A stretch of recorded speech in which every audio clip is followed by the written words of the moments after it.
Érase una vez un país gobernado por políticos que a veces se creyeron reyes y faraones. Un país y un tiempo en los que fueron tales las plagas que ya nadie creyó en los falsos monarcas.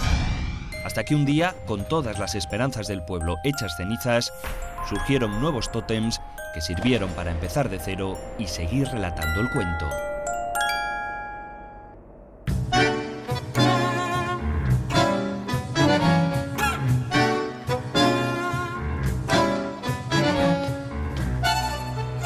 Las vallas de la Plaza de Mayo llevan una década formando parte del paisaje, desde la hecatombe económica, política y social de hace ahora 10 años. Cuando en 1999 Fernando de la Rúa llega a la presidencia argentina, tiene que lidiar con un país con un gasto público indomable y en severo endeudamiento. Se traía productos de Italia, de Brasil, de Estados Unidos, de Barcelona venían productos, por ejemplo, conductores eléctricos. Acá se echaba a la gente, se quedaba sin trabajo y traíamos todo importado, porque era más económico, había esas transferencias y después pagamos todos. En 2001 Argentina acumula ya su recesión más prolongada. Con la pobreza y el desempleo desbocados y el crecimiento paralizado, las huelgas se recrudecen. De la Rúa ha bajado sueldos y pensiones y no solo mantiene la ya ficticia convertibilidad, el cambio un peso un dólar que se había implantado a principios de la década para detener la inflación, sino que a la desesperada termina por recuperar a quien la promovió, Domingo Cavallo, titular de Economía durante el primer mandato de Carlos Menem. Tuvimos la mala suerte de que quien era nuestro prestamista de última instancia, el Fondo Monetario Internacional, nos quitara el apoyo justo en el momento crítico en que estábamos reestructurando nuestra deuda externa. La fuga de capitales también es imparable. En 2001, más del 20% de los depósitos bancarios se esfuman. La gente que tenía poder de enviar su dinero al exterior lo hizo, y nosotros, el chiquitaje, los que pensábamos todavía en cuidar a la Argentina, de tenerlos de acá, creyendo que nosotros somos aportadores de economía, esos perdimos. Porque a principios de 2001, intentando evitar el crack bancario, el tándem de la Rúa-Cavallo decreta el corralito, la limitación de extracciones bancarias. Hasta 250 pesos puede retirar en efectivo cada semana, es decir, en billetes y monedas. ¿Cómo hace para pagar el alquiler o un automóvil si lo quiere comprar? Lo paga con cheque si tiene una chequera, pero si tiene caja de ahorro lo paga con una tarjeta de débito. Pero se desata el pánico. La restricción de liquidez termina por ahogar desde el comercio al crédito, rompiendo las cadenas de pago y asfixiando a la economía todavía más. La calle, a ritmo de cacerolas, estalla, pero de una forma más virulenta de lo que viene siendo. La gente está desesperada y tiene hambre. Durante los días y las noches del 19 y 20 de diciembre, el centro de Buenos Aires, entonces sin vallas de protección, es un hervidero, como otras localidades del país.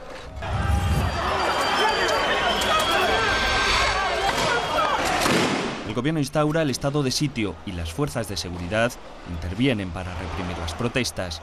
Contra la clase media que reclama sus ahorros, contra las clases más bajas, que son las más directamente afectadas por los ajustes. En todo el territorio hay casi 40 muertos. En la calle esos días confluyó una masa de gente, ¿no?, que ustedes hoy llaman indignados. Y me parece que esa mentalidad fue la que tuvo toda la gente que esos días, tanto el 19 como el 20, salió a la calle. Ser protagonistas de poder bajar o poder enfrentar un estado de sitio completamente injusto y de poder bajar a un presidente, ¿no? Poder decirle a un presidente: señor, váyase a su casa porque su gobierno no existe. Y es efectivamente el fin de un Fernando de la Rúa convencido hoy y entonces de que hubo más de una mano negra detrás de los trágicos acontecimientos y también de la falta de apoyo político, incluso dentro de su alianza con la socialdemócrata Unión Cívica Radical a la cabeza. La provincia de Buenos Aires, incluido el Partido Justicialista de la provincia de Buenos Aires, que era la provincia más endeudada, en lugar de apoyar, promovió los disturbios que provocaron la caída del gobierno. ¿Cómo cree usted que lo va a juzgar la historia? La historia juzga en perspectiva. Queda proclamado presidente de la Nación Argentina el doctor don Adolfo Rodríguez Sá.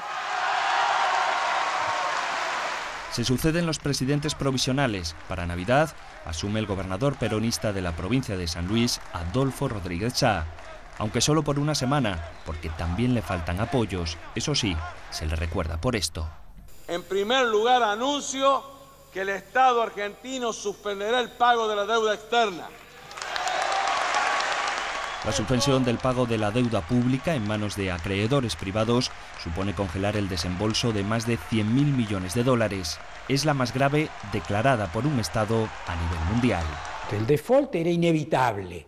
Lo que sí era evitable y que nos costó muchísimo después explicar en la reestructuración de la deuda fue que se festejara el default. Un default siempre es una señal de un fracaso.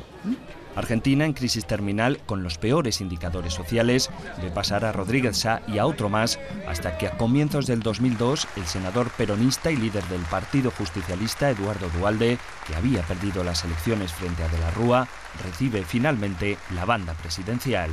Ese mismo día, así está la calle, y la furia se prolongará a lo largo de todo el año, porque tan solo unos días después de llegar al gobierno, Duhalde toma nuevas y drásticas medidas. Sí, está todo mal. No, usted me dice, por ejemplo, los jubilados están mal, los hospitales están mal, la educación está mal, porque el nuestro, quiero decírselo por tercera vez, es un país que está en depresión económica. Aquel enero de hace hoy 10 años deroga la convertibilidad y devalúa el peso al cambio de 1,40 al dólar. Supone la conversión de los ahorros en dólares a pesos desvalorizados. Y no solo eso, decide además retener el grueso de los fondos depositados en banco, calculados en 46.000 millones de dólares. Es lo que se llamó el corralón. Decenas de miles los perjudicados, la mayoría pequeños ahorradores, muchos jubilados. Algunos tienen que conformarse con recuperar su dinero a razón de esos 1,4 pesos por dólar, cuando el billete estadounidense ya se cotiza a 3 y 4. También se lanzan bonos a liquidar hasta este mismo 2012. Hay quienes los canjean a precios más bajos, otros se quedan en el camino.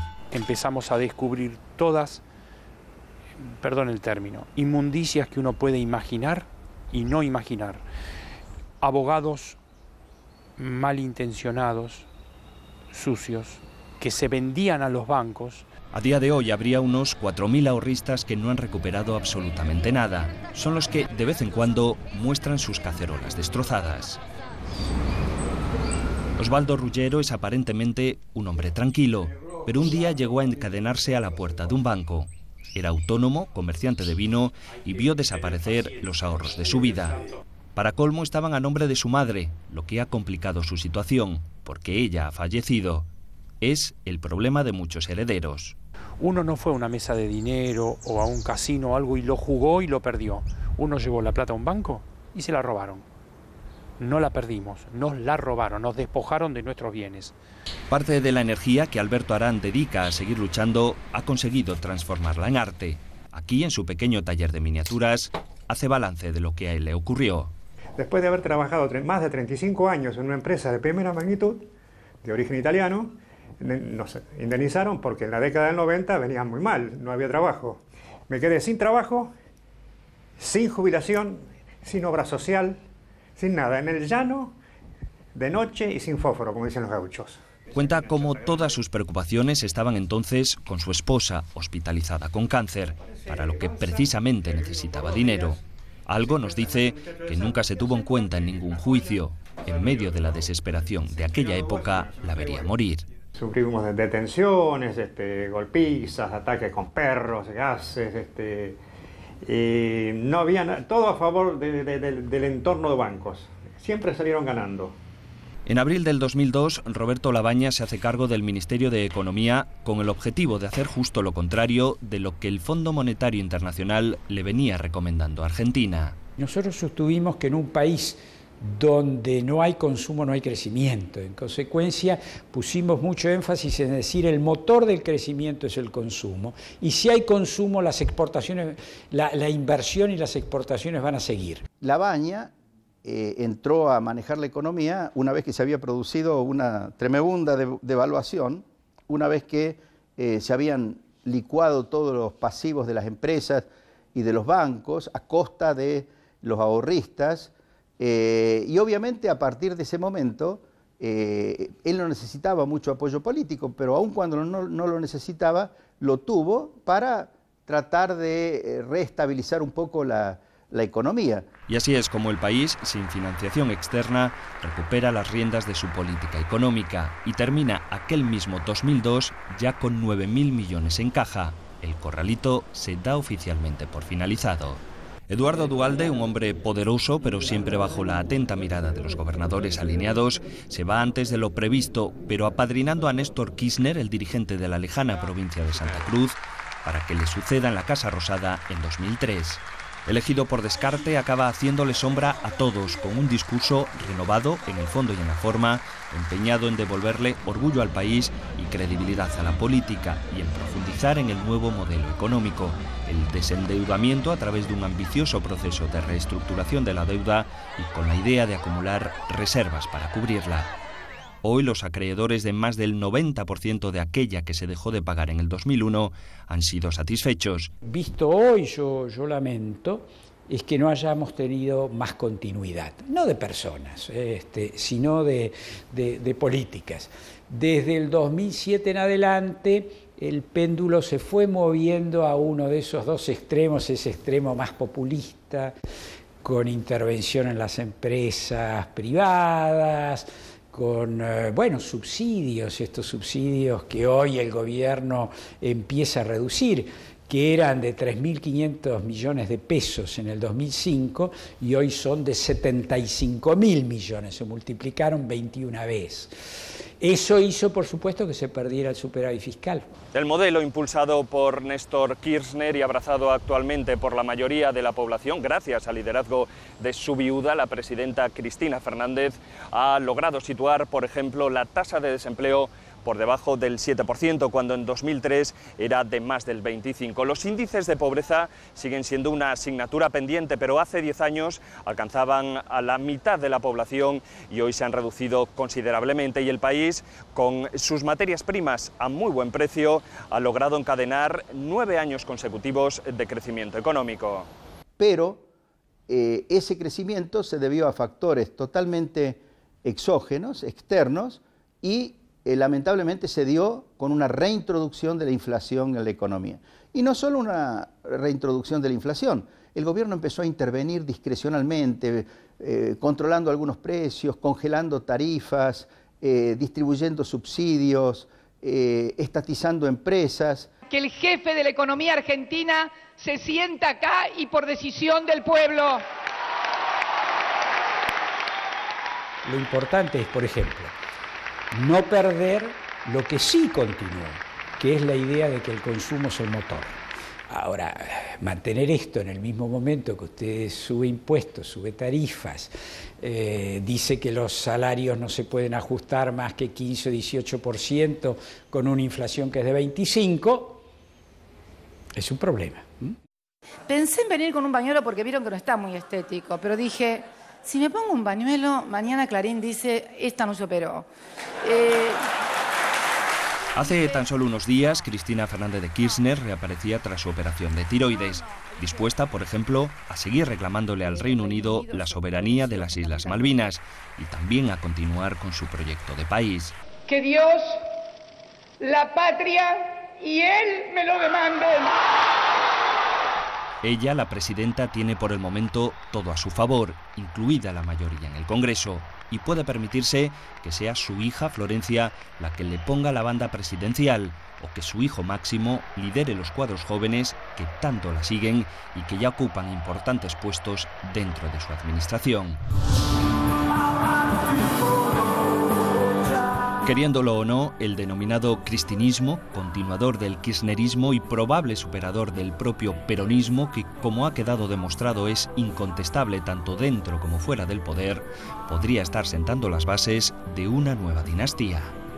Es un país bastante difícil y las cosas son imprevisibles. Siempre surgen novedades en Argentina. Siempre andamos avanzando un paso, pero siempre hacemos un paso a un costado, caemos y volvemos a recuperarnos. Vamos a ver qué acontece.